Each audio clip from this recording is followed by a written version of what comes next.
नमस्कार, मी मंजिरी कपडेकर. मंजिरी रेसिपीमध्ये तुमचे स्वागत आहे.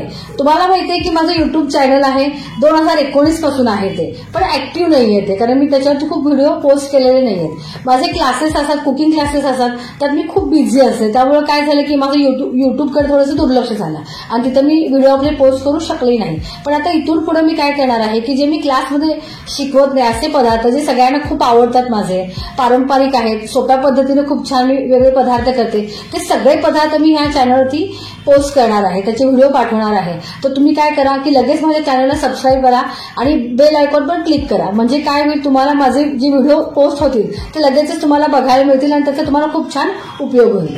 आज आपण दडपे पोहे करूया, की जे दडपे पोहे माझे सगळ्यांना खूप आवडतात. म्हणजे मी खूप वेळा ते भिशीसाठी केलेले आहेत, हळदी कुंकवासाठी केलेले आहेत आणि मी केलेले पोहे सगळ्यांना आवडतात. माझ्या मुलीला, स्पेशली सुनेला, सगळ्यांनाच आमच्या ते पोहे खूप आवडतात. येणारे प्रत्येक जण म्हणतात की तुमचे पोहे खूप छान आणि वेगळे असतात. तर इतकी छान माझी रेसिपी आज मी तुमच्यासोबत ती शेअर करणार आहे आणि खूप सोपी आहे, सुटसुटीत आहे आणि त्याची पूर्व तयारी कशी करायची हे पण मी तुम्हाला सांगणार आहे. तर त्यासाठी पहिल्यांदा आपण काय करूया, कांदा, टोमॅटो, त्याला जे लागणार आहे ते आपण चिरून घेऊया. आता आपण दडप्या पोह्यासाठी कांदा चिरून घेऊया.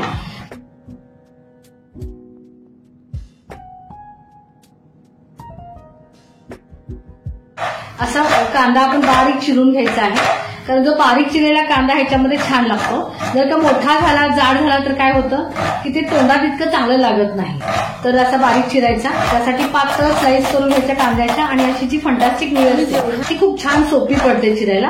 पण समजा तुम्हाला ह्या वेळेला नसेल चिरायला तर तुम्ही सुरीनं किंवा आपल्या साध्या खाली बसून चिरायची वेळ असते त्याच्यानं सुद्धा तुम्ही चिरून घेऊ शकता. आता कांदा झाला चिरून, आता टोमॅटो पण चिरून घेऊया. तो पण तसा व्यवस्थित बारीक चिरून घ्यायचा. दडपे पोहे की नाही आमच्या सगळ्यांनाच खूप आवडतात.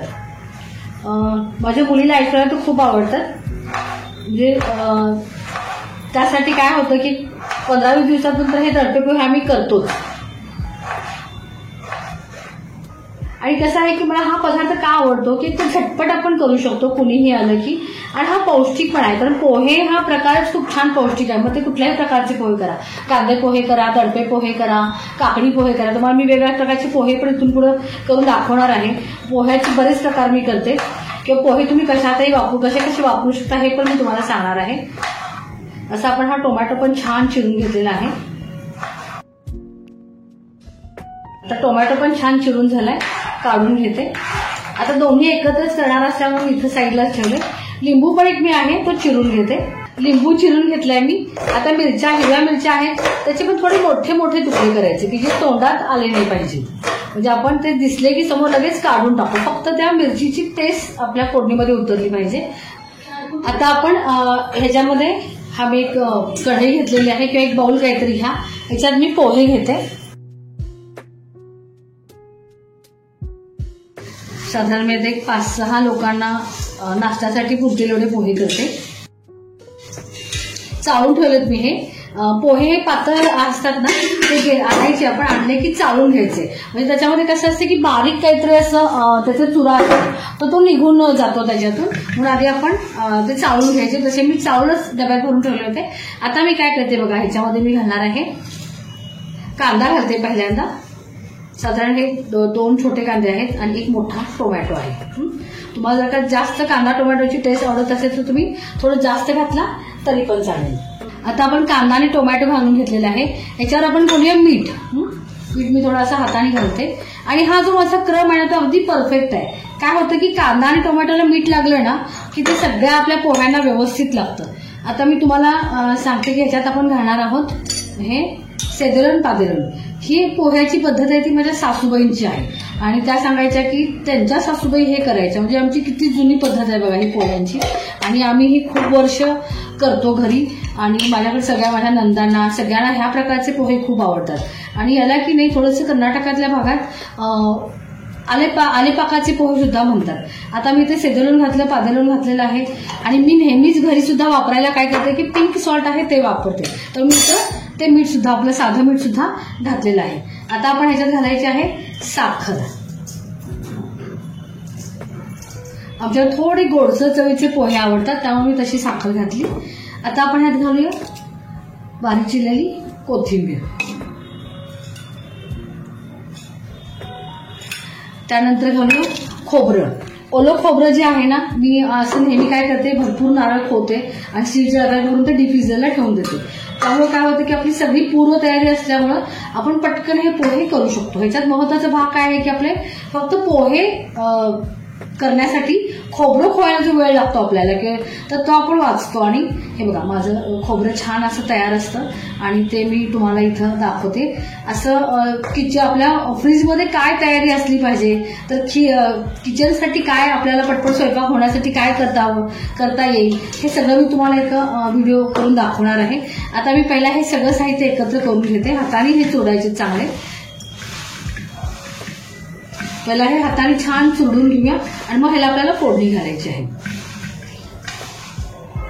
आता काय होतं, बरेच वेळा आपण घेतो पोहे आणि मग त्यात सगळं साहित्य घातलं की थोडं जास्त होतं ते आणि हलवताना मग आपल्याला थोडं ते जरासं त्रास होतो. हे चांगले चुडावे लागतात हाताने. तर मी काय करते सर, आता एक मोठी परात घेते आणि परातीत हे सगळं ओतते. थोडंसं मिक्स करून घेऊया आणि फोडणी घालून परत आणि छान व्यवस्थित मिक्स करून घेऊया. हे थोडे मिक्स करून झालेत आपले. आता फोडणी घातल्यानंतर परत मी त्याला व्यवस्थित मिक्स करून घेणार आहे. आता आपण दडप्या पोह्यांना फोडणी देऊया. आता इथं फोडणीसाठी पण बघा मी घेतलेलं आहे कढीपत्ता आणि हिरव्या मिरच्या तर आहेतच. भरलेली मिरची घेतलेली आहे मी, म्हणजे जे आपण भरून सुकवून ठेवतो मिरच्या की ज्या तळून आपण तोडी लावण्यासाठी वापरतो किंवा आपण जे तळण तळतो त्याच्यासोबत सुद्धा हे वापरलं जातं किंवा पिठलं भातासोबत किंवा आपण खिचडी केली तर त्यासोबत ही मिरची आवडीनं खाल्ली जाते. तर ती मिरची मी इथं आता आपण पोह्यामध्ये मी घालणार आहे आणि ह्याच्यामुळेच माझे पोहे खूप छान होतात. आता आपण घेऊया इथं तेल. साधारण 2 टेबलस्पून मी तेल घेते.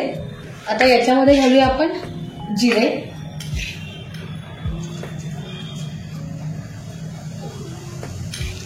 जिरे चांगले तडतडू द्यायचे आणि त्यानंतर मग आपण घालायचं आहे मोहरी. आता घालूया मोहरी, मिरची आणि कढीपत्ता. त्यानंतर ह्या भरलेल्या मिरच्या फक्त थोड्याशा हे करून घालते, त्या कुरकुरीत होतात. त्यानंतर घालूया हिंग. हिंग एक साधारण अर्धा टीस्पूनपेक्षा जास्त हिंग घालूया. आता हे सगळं चांगलं मिक्स करून घेऊया. आणि जी आपण ही भरलेली मिरची घातली ना ती चांगली कुरकुरीत झाली पाहिजे, म्हणजे ती आपल्याला पोह्यामध्ये चांगली मिक्स करता येते. चुरून आपल्याला ती मिक्स करायची आहे पोह्यामध्ये. तेव्हा चांगली कुरकुरीत झालेली आहे, मस्त झाली कुरकुरीत. आता आपण गॅस बंद करूया आणि याच्यामध्ये घालूया हळद. त्यानंतर शेंगदाणे.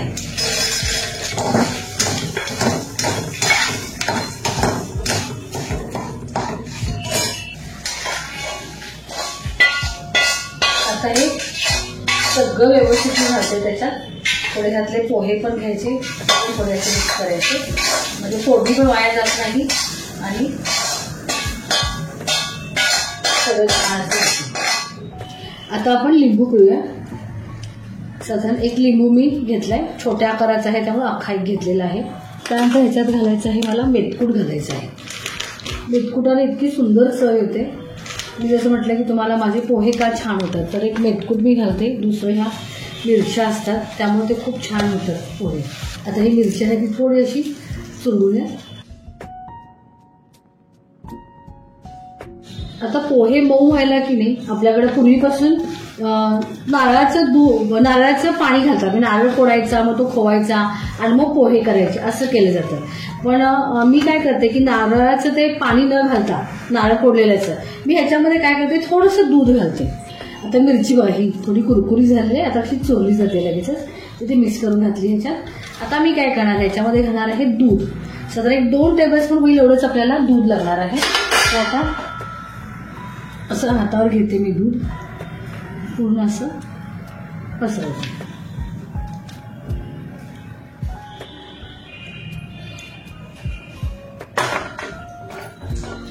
आता हे पोहे चांगले मऊ होतात आणि मस्त लागतात, चवीला पण खूप छान लागतात. खूप नाही घालायचं, थोडंसं अगदी ओलसर पण आहे त्याला येण्यासाठी तेवढंच दूध घालायचं. किंवा समजा तुम्हाला जर असे थोडे वातड आवडत असेल तर फक्त हाताने जसे चांगले कुस्करून घ्या पोह्यांना आणि तसेच झाकून ठेवा. तसं ठेवला तरी पण चालते. पण जरा आमच्याकडे थोडी मऊसर आवडतात म्हणून मी काय करते की थोडंसं दुधाचा हक्का मारणे म्हणतात ना तसं करते. एखादा 1.5 टेबलस्पून दूध मी त्याच्यात घालते. आता बघा किती छान झालेले आहेत. आणि आता आपण हे दडपे म्हटलेले आपण ह्याला दडपून ठेवायचं असं जरासं असं हे करूया आणि छान त्याला दडपून ठेवूया. आपण जे छान खोबरे घातले होते त्यात हाताने चांगलं कुस्करले तर त्या खोबऱ्याचं दूध सुद्धा ह्याला चांगलं लागतं. आता हे झाकून आपण एक 10 मिनिटं ठेवायचे की आपले दडपे पोहे खाण्यासाठी छान तयार होतात. आता हे पोहे आपले चांगले दडपून झाले म्हणजे मुरलेले आहेत. हे झाले आपले दडपे पोहे तयार. तुम्हीही करून बघा आणि तुम्हाला ते कसे वाटले हे मला कमेंट्स बॉक्समध्ये सांगा. या व्हिडिओला लाईक करा, शेअर करा. मंडलीज रेसिपी चॅनल सबस्क्राईब करा आणि बेल आयकॉन क्लिक करायला अजिबात विसरू नका.